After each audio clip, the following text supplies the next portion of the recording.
Next on the agenda, we've got appending queries. Now, the appending tools live right next to the merge queries tool in that combine pane in the query editor.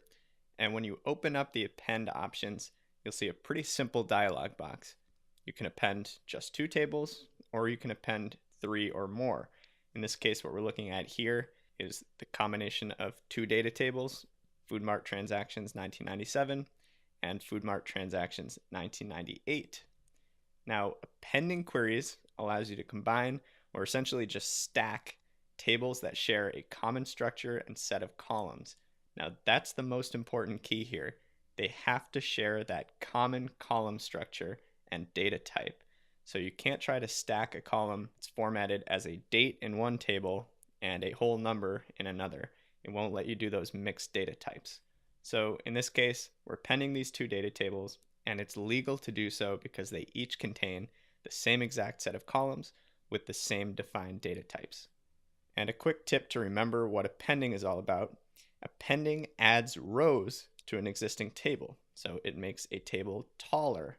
And we can compare that against merging queries, which adds columns and makes a table wider. So appending is like stacking, whereas merging is like tacking on horizontally, adding new columns. So appending is a great tool when you've got multiple files containing chunks of data that you need to combine or stack together into some sort of a master table. And a pro tip here, there's actually a really nice way to do that, which we're going to demonstrate in the next video, where you can, instead of linking to individual data tables, you can point straight to a folder containing all of those tables and then run the query to append all of them in one step. But first, I'm going to show you the traditional form of appending. So let's hop into Excel and open up a new file to append. All right, so here we are in our Food Mart data model workbook.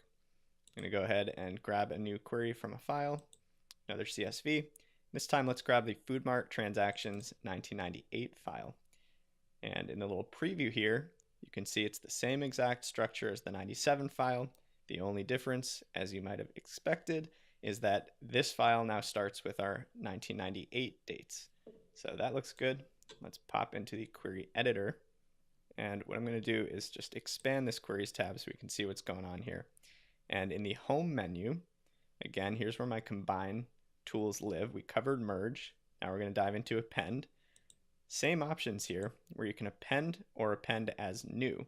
So again, if I append as new, I'm going to end up with a transactions 97 file, this Food Mart transactions 98 file, and then a third one, which is the appended version of both. If I just choose append queries, which I'll do this time, I'm just going to basically overwrite or modify this current one so that I won't have a standalone 1998 file. So let's take that option. And it's saying append 2 tables, but it's only giving me one box, which is a little confusing at first. But remember, we are in the 1998 file right now. So this is just saying, what's the other table that you want to append to this current one? So in this case, the only other one that I want to append is the 1997 file. Press OK. And there you go. It looked like nothing really happened here. But what's interesting is that if I now sort this date column ascending, well, there you go. I've got 1997 dates in my Food Mart Transactions 1998 query, which is the one I just loaded, which originally only had the 1998 dates. So let's go ahead and change the name of this to Transactions 1997 through 1998, just to make that a bit more clear. You can see now, because I didn't append as new, I just have my 2 files, 97 alone, which already existed, and this new query that we created, which appended the 2 together. So let's go ahead and close and load 2. Only the connection. We're going to add it to the data model and press load. And we can watch that go. And as you can see here, it looks like we've added a little under 200,000 transactions from 1998. And we get this full transactions list. So that worked well, but let's say, we're perfectionists and we don't like the fact that there's this floating 1997 table, which is just a component of our full table. Problem is, we can't delete this table because our new query is dependent on it. It needs to know what values are in that 97 table to create this merged or this appended 1997-1998 version. Same thing in the data model.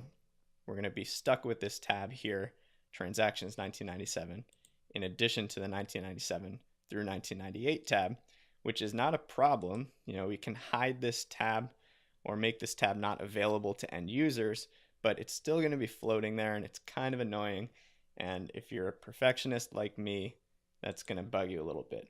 So what we're going to do in the next lecture is take a different approach. We're actually going to get rid of these, and we're going to use the from folder option in Power Query to do this same thing without having the duplicate tables. So stay tuned.